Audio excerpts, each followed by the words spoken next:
بسم اللہ الرحمن الرحیم۔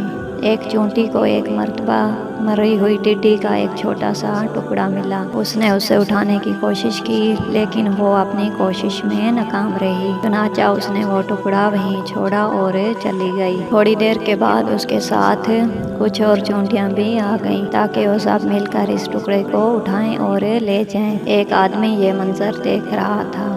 اس نے اس ٹکڑے کو زمین سے اٹھا کر چھپا دیا۔ سب چونٹیوں نے اس ٹکڑے کو ادھر ادھر تلاش کرنا شروع کر دیا۔ جب انہیں وہ ٹکڑا نہ ملا تو باقی سب چونٹیاں چلی گئیں اور اطلاع دینے والی چونٹی وہیں گھومتی رہی۔ اس آدمی نے وہ ٹکڑا اس کے سامنے رکھ دیا۔